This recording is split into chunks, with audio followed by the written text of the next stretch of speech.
नमस्कार, मैं हूं राहुल राजपूत। 22 के महासमर में सबसे पहले हम बात करेंगे प्रियंका गांधी के सिलेक्टिव पॉलिटिक्स की। हालांकि उनकी ये राजनीति कितनी कारगर रही, इसकी बानगी पोस्टर के रूप में लखीमपुर के रास्ते पर खूब दिखी।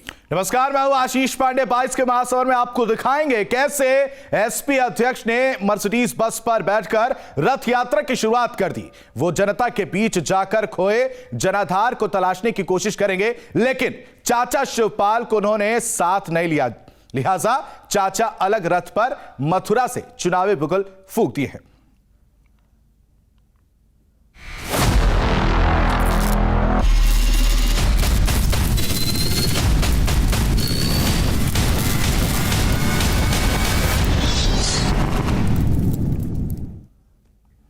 तो लखीमपुर खीरी के तिकोनिया का दौरा कांग्रेस महासचिव प्रियंका गांधी ने की, जहां उन्होंने किसानों के लिए आयोजित अंतिम अरदास में हिस्सा लिया। वहीं प्रियंका के इस दौरे का विरोध कर रहे सिख संगठन ने पोस्टर लगाकर अपना विरोध दर्ज किया है। इससे पहले किसान समूह ने साफ कह दिया था कि प्रियंका को मंच साझा करने नहीं देंगे। इसका नतीजा यह हुआ कि प्रियंका को मंच के नीचे बाकी लोगों के साथ ही बैठना पड़ा। लखीमपुर के तिकोनिया में हिंसा में मारे गए किसानों के लिए मंगलवार को अंतिम अरदास का कार्यक्रम रखा गया था, जहां भारी संख्या में लोग अरदास में पहुंचे थे। किसानों को श्रद्धांजलि देने के लिए कांग्रेस महासचिव प्रियंका गांधी भी तमाम कांग्रेसी नेताओं और कार्यकर्ताओं के साथ सभा में पहुंची थी। प्रियंका गांधी और दूसरे नेताओं को आम जनता के साथ बैठना पड़ा, क्योंकि नेताओं को मंच से दूर रखा गया था। यानी संदेश साफ था कि मौत पर सियासत मंजूर नहीं। प्रियंका जी और राहुल जी आज अपने आप को champions of Dalit right, champions of human right के रूप में प्रोजेक्ट कर रहे हैं। मगर प्रियंका जी, क्या यह सत्य नहीं है कि राजस्थान के प्रेमपुरा गांव, जो राजस्थान के हनुमानगढ़ के जिले में है, इस गांव में, प्रेमपुरा गांव में आज से चंद दिनों पहले जगदीश मेघवाल नामक एक युवा को जिस प्रकार से पीट पीट के बेरहमी से मार दिया गया, उसे मौत के घाट उतार दिया गया, और उसके बाद उसके मृत शरीर को उसी जगदीश मेघवाल के घर के सामने, उस दलित परिवार के सामने फेंक दिया गया जिस घर का वो बच्चा है। प्रियंका गांधी को बोलने के लिए भले ही मंच न मिला हो, लेकिन उन्होंने खुद को किसानों का हितैषी बताने में कोई कसर नहीं छोड़ी। बाकायदा श्रद्धा से प्रियंका ने माथा नवाया और प्रार्थना की। लेकिन बीजेपी तो यही मानती है कि लाशों पर सियासत करना कांग्रेस की पुरानी संस्कृति रही है। ये बहुत दुर्भाग्यपूर्ण है कि कांग्रेस जैसी पार्टियों ने देश में राजनीति करी थी और देश में कहीं सत्ता में भी रहे थे, जिन लोगों ने हमेशा लाशों पर राजनीति की हो। आपको 84 के दंगे सबको याद है अच्छी तरह से कि किस तरह से सिख समाज के ऊपर बर्बरता से कांग्रेस के कार्यकर्ताओं ने हमले किए थे, उनके गलों में टायर डाल दिए थे, पटके नोच दिए थे, दाढ़ियां जला दी थी। ये वही कांग्रेस है आज लखीमपुर में जा रही है। ये सहानुभूति है, ये अपनी वोट बैंक की राजनीति के लिए जा रही है प्रियंका वाड्रा वहां बार बार। शायद प्रियंका को यहाँ कुछ ज्यादा न कर पाने का अफसोस भी हुआ हो, लेकिन इस बात की खुशी भी जरूर हुई होगी कि दूसरे सियासी दलों को भी मंच से दूर रखा गया।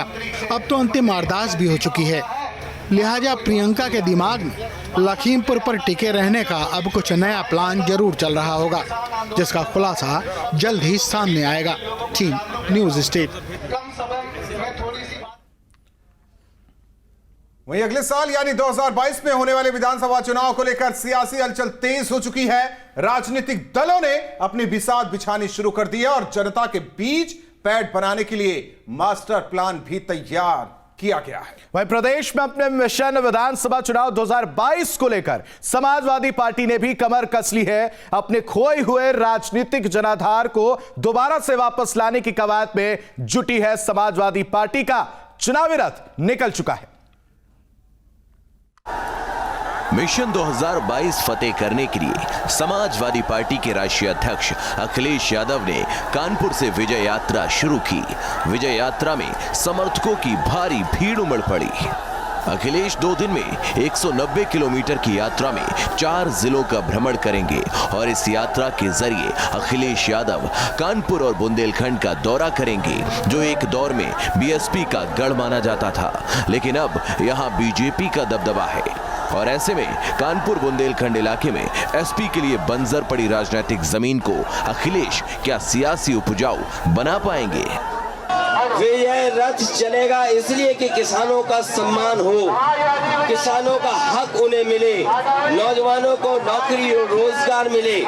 लगातार भारतीय जनता पार्टी की गलत नीतियों की वजह से महंगाई बढ़ी है, महंगाई कम हो, महंगाई पर लगातार जो गरीब है उनको सबसे ऊपर भार पड़ रहा है। महिलाएं सबसे ज्यादा असुरक्षित हैं, उनके शिक्षा को लेकर के, स्वास्थ्य को लेकर के, उनके सम्मान को लेकर के लगातार समाजवादी विजय रथ इसी तरह चलेगा।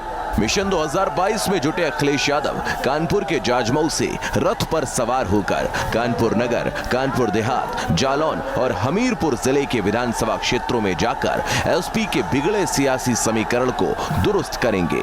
अखिलेश रथ यात्रा के जरिए योगी सरकार की खामियों को उजागर करने में भी जुटे हैं। दूसरी तरफ उनकी रणनीति अपने परंपरागत वोट मुस्लिम और पिछड़ों को साधने की है। बुंदेलखंड माना जाता है बीजेपी का गढ़ है, पिछली बार 52 में से 47 सीट है, तो सेंधमारी भी तो कहीं निशाना तो नहीं है? आज अगर हम देखें कि कानपुर में लोकसभा के सांसद उनके, बड़ी संख्या में मंत्री यहाँ से, मेयर यहाँ से, हर तरीके से, लेकिन माँ गंगा का हाल क्या है? मेट्रो वही चल रही जो उत्तर प्रदेश में समाजवादी सरकार में दी गई थी मेट्रो, वो मेट्रो है। पनकी का पावर प्लांट अभी भी पूरा नहीं हो पाया जो समाजवादी पार्टी ने दिया। जिस प्लांट में मैं जा रहा हूँ घाटमपुर के पास, वो भी समाजवादी पार्टी की देन है। तो इन भारतीय जनता पार्टी ने काम रोका है, विकास रोका है, केवल लोगों को बीच में जाति नफरत, धार्मिक नफरत फैलाई है। इसलिए हमें भरोसा है उत्तर प्रदेश की जनता इस बार इनका सफाया करेगी। तो कानपुर बुंदेलखंड इलाके में कुल 52 विधानसभा सीटें आती हैं, जिनमें से बीजेपी के पास मौजूदा समय में 47 सीटें हैं और इसके अलावा बाकी 4 सीटें सपा के पास हैं और 1 सीट कांग्रेस के पास है। 2019 के लोकसभा चुनाव में गठबंधन वाली समाजवादी पार्टी भी कमाल नहीं कर सकी और इस इलाके की सभी 10 लोकसभा सीटों पर बीजेपी कमल खिलाने में कामयाब रही। प्रियंका ने काशी से शुरुआत की, शिवपाल जी मथुरा शुरुआत कर रहे हैं, आप गंगा मैया के तट से शुरू। देखिए, सॉफ्ट हिंदू या हिंदू कोई सवाल नहीं है। भारतीय जनता पार्टी ये बताए कि हम हिंदू हैं कि नहीं है, ये भी हमें सर्टिफिकेट भारतीय जनता पार्टी से नहीं चाहिए। सवाल ये है कि माँ गंगा की कसम खा करके, माँ गंगा का पानी उठा करके कहा भारतीय जनता पार्टी ने कि माँ गंगा को हम साफ करेंगे। क्या माँ गंगा साफ हो गई? यही पांडु नदी जो माँ गंगा में जुड़ जाती है, जो माँ गंगा में जुड़ जाती है, बताओ पांडु नदी साफ है? यमुना नदी क्या साफ है? ये तमाम सवाल वो हैं जिनका जवाब भारतीय जनता पार्टी को देना है। बुंदेलखंड की धरती पर चुनाव जीतने के लिए भले ही जातीय समीकरण फिट किए जा रहे हों, पर बुंदेलखंड में कभी सूखा राजनीति का मुद्दा बन जाता है तो कभी पीने का पानी। और ये भी सच है, जो काम योगी सरकार के समय में हुआ उसे झुठलाना किसी पार्टी के लिए आसान नहीं होगा। योगी सरकार के आने के बाद बुंदेलखंड में विकास के अभूतपूर्व काम हुए हैं और ऐसे में अखिलेश यादव के लिए बुंदेलखंड की जमीन पर साइकिल को रफ्तार पकड़ाना आसान नहीं होगा। Team news state. तो समाजवादी पार्टी अध्यक्ष अखिलेश यादव आज से कानपुर से विजय यात्रा पर निकल चुके हैं। इस पार्टी के चुनाव अभियान का श्री गणेश माना जा रहा है। इधर चाचा शिवपाल यादव की रथ यात्रा को भी प्रगतिशील समाजवादी पार्टी के चुनाव अभियान की शुरुआत बताई जा रही है। लंबे वक्त से इस बात की चर्चा चल रही थी कि दोनों पार्टियों में चुनाव को लेकर गठबंधन हो जाएगा, लेकिन अखिलेश और शिवपाल तो अब तक बातचीत के लिए भी राजी नहीं हुए हैं। पिछले विधानसभा चुनाव में मुलायम परिवार में कलह के कारण समाजवादी पार्टी की जबरदस्त हार हुई थी। 22 के महासमर में चाचा भतीजा की जोड़ी साथ में कमाल नहीं कर सकेंगे, तो क्या विधानसभा चुनाव में अखिलेश यादव और शिवपाल यादव आमने सामने होंगे? अब इस बात के कयास तेज हो गए हैं। अकेले अब चुनाव मैदान में उतर रहे हैं? अकेले आपने आगाज कर दिया है या फिर हमने देखिए शुरुआत कर दिया है और हमारा समान विचारधारा थी और हमने तो कई बार अभी भी प्रयास है समाजवादी पार्टी प्राथमिकता भी है, सेकुलर पार्टियों से भी है और जैसे जैसे अब चुनाव का समय आएगा सबसे बातचीत भी होगी। क्या अभी भी अखिलेश जी का अगर फोन आता है, अगर वो कहते हैं या आप राजामंदी बनती है तो आप तैयार हैं गठबंधन के लिए?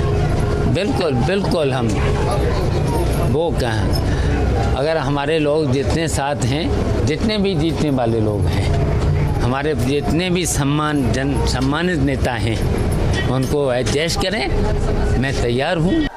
भतीजा अखिलेश यादव ने आज कानपुर से विजय यात्रा का शंखनाद किया, तो चाचा शिवपाल यादव ने वृंदावन से सामाजिक परिवर्तन यात्रा पर निकलने का फैसला किया। यात्रा पर निकलने से पहले शिवपाल ने बांके बिहारी मंदिर में पूजा पाठ किया। अखिलेश यादव ने विजय यात्रा की शुरुआत से पहले दिल्ली जाकर अपने पिता मुलायम सिंह यादव का आशीर्वाद लिया, लेकिन जैसा पिता मुलायम सिंह चाहते थे वैसा नहीं हो पा रहा है। पिता मुलायम की लाख कोशिश के बाद भी चाचा से अभी तक अखिलेश ने हाथ नहीं मिलाया। शिवपाल सिंह यादव जी बार बार कहते रहे कि समाजवादी विचारधारा के साथ जितने भी दल हैं एक मंच पे आए हम लोग और चुनाव लड़के भाजपा को हटाएं। हालांकि ऐसा नहीं हुआ। अब माननीय श्री शिवपाल सिंह यादव जी ने एक डेट तय किया और आदरणीय राष्ट्रीय अध्यक्ष जी ने साफ कहा है कि अगर इस डेट पे बात हो जाती है तो ठीक है, नहीं कई ऐसे विकल्प हैं जो खुले रहेंगे और जिनके साथ वार्ता होगी। लंबे समय से इस बात की चर्चा चल रही थी कि दोनों पार्टियों में चुनाव को लेकर गठबंधन हो जाएगा, लेकिन अखिलेश और शिवपाल तो अब तक बातचीत के लिए भी राजी नहीं हुए हैं। अध्यक्ष जी, मैंने आपके भाषणों को वहाँ पर सुना और आपने इस कहा कि आज से धर्म युद्ध की शुरुआत कर रहे हैं, सामाजिक परिवर्तन यात्रा हम पूरे प्रदेश में निकाल रहे हैं, परिवर्तन की बिहार आएगी। क्या कुछ कहेंगे इस यात्रा के बारे में? देखिए, सामाजिक परिवर्तन यात्रा इसलिए निकालना पड़ी है, इसका सत्ता परिवर्तन करना है और इसलिए करना है इस समय पूरे प्रदेश में और पूरे देश में जो इन्होंने निर्णय लिए हैं, जो कानून पास किए हैं, उससे कोई लाभ जनता को नहीं हुआ है, परेशानियां बढ़ी हैं।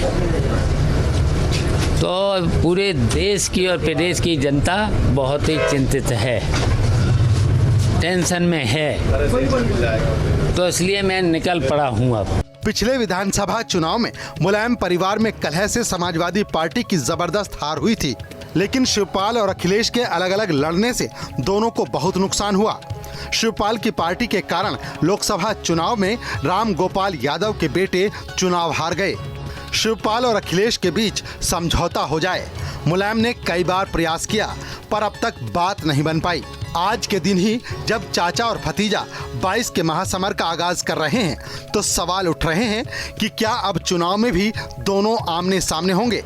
मथुरा से धाराजीत के साथ आगरा से Vineet Dubey, team news state.